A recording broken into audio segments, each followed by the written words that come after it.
श्रीगुरुभ्यो नमः। श्रीश्यामलाकवचम्। श्रीदेव्युवाच साधु साधु महादेव कथयस्व महेश्वरा येन सम्पद्विधानेन साधकानां जयप्रदम् विना जपं विना होमं विना मन्त्रं विना नुतिं यस्य स्मरणमात्रेण साधको धरणीपतिः। श्रीभैरव उवाच शृणु देवि प्रवक्ष्यामि मातङ्गी कवचं परं गोपनीयं प्रयत्नेन मौनेन जपमाचरेत्। मातङ्गी कवचं दिव्यं सर्वरक्षाकरं नृणां कवित्वं च महत्त्वं च गजावाजिसुतादयः सुभदं सुखदं नित्यम् अणिमादिप्रदायकं ब्रह्म विष्णुमहेशानां तेषामाद्या महेश्वरी। श्लोकार्धं श्लोकमेकं वा यस्तु सम्यक् पठेन्नरः तस्य हस्ते सदैवास्ते राज्यलक्ष्मीर्न संशयः। साधकः श्यामलां ध्यायन् कमलासनसंस्थितः योनिमुद्रां करे बद्ध्वा शक्तिध्यानपरायणः कवचन्तु पठेद्यस्तु तस्य स्युः सर्वसम्पदः पुत्रपौत्रादिसम्पत्तिः अन्ते मुक्तिश्च शाश्वती। ब्रह्मरन्ध्रं सदा पायात् श्यामला मन्त्रनायिका ललाटं रक्षतां नित्यं कदम्बेसी सदा मम भ्रुवौ पायच्छ सुमुखी अव्यान्नेत्रे च वैणिकी वीणावती नासिकां च मुखं रक्षतु मन्त्रिणी सङ्गीतयोगिनी दन्तान् अव्यादोष्ठौ सुखप्रिया चुबुकं पातु मे श्यामा जिह्वां पायान्महेश्वरी कर्णौ देवी स्तनौ काली पातु कात्यायनी मुखं नीपप्रिया सदा रक्षेत् उदरं मम सर्वदा प्रियङ्करी प्रियव्यापी नाभिं रक्षतु मुद्रिणी स्कन्धौ रक्षतु सर्वाणि भुजौ मे पातु मोहिनी कटिं पातु प्रधानेसि पातु पादौ च पुष्पिणी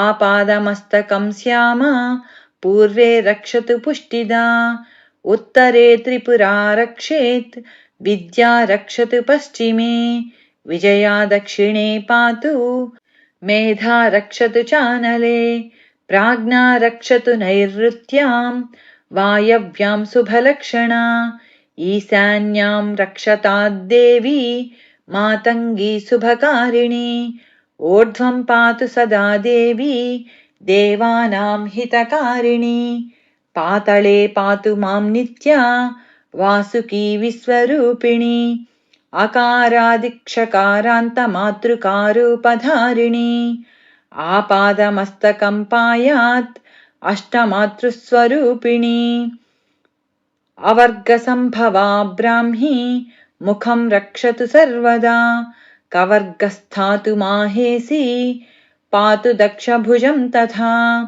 चवर्गस्थातु कौमारी पायान्मे वामकं भुजं दक्षपादं समाश्रित्य टवर्गं पातु वैष्णवी तवर्गजन्मा वाराही पायान्मे वामपादकं तथा ववर्गजेन्द्राणि पार्श्वादीन् पातु सर्वदा यवर्गस्थातु चामुण्डा हृद्दोर्मूले च मे तथा हृदादिपाणिपादान्तजठराननसंज्ञिकं चण्डिका च सवर्गस्था रक्षतां मम सर्वदा विशुद्धं कण्ठमूलं तु रक्षतात् षोडशस्वराः ककारादिठकारान्त द्वादशर्णं हृदम्बुजं मणिपूरं ढादिभान्त दशवर्णस्वरूपिणी स्वाधिष्ठानां तु षट्पत्रं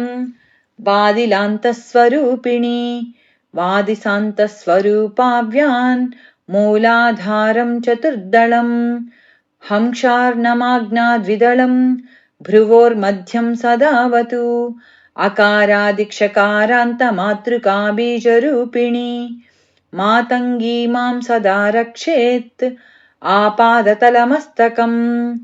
इमं मन्त्रं समुद्धार्य धारयेद्वामके भुजे। कण्ठे वा धारयेद्यस्तु स वै देवो महेश्वरः। तं दृष्ट्वा देवताः सर्वाः प्रणमन्ति सुदूरतः। तस्य तेजः प्रभावेन सम्यग् गन्तुं न शक्यते। इन्द्रादीनां लभेत् सत्यं भूपतिर्वसगो भवेत्।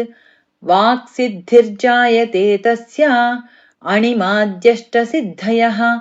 अज्ञात्वा कवचं देव्याः श्यामलां यो जपेन्नरः। तस्यावश्यं तु सा देवी योगिनी भक्षयेत्तनुम्। इह लोके सदा दुःखम् अतो दुःखी भविष्यति। जन्मकोटि सदा मूको मन्त्रसिद्धिर्न विद्यते।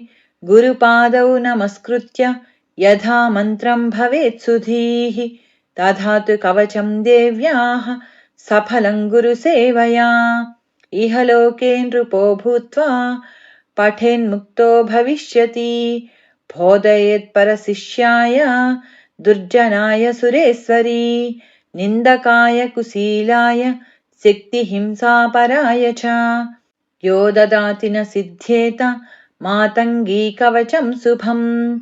न देयं सर्वदा भद्रे प्राणैः कण्ठगतैरपि। गोप्याद् गोप्यतरं गोप्यं गुह्याद् गुह्यतमं महत्। दद्याद् गुरुः सुशिष्याय गुरुभक्तिपराय च। शिवे नष्टे गुरुस्त्राता गुरौ नष्टेन कश्चन। इति श्रीशक्तितन्त्रमहार्णवे श्रीश्यामलाकवचम्।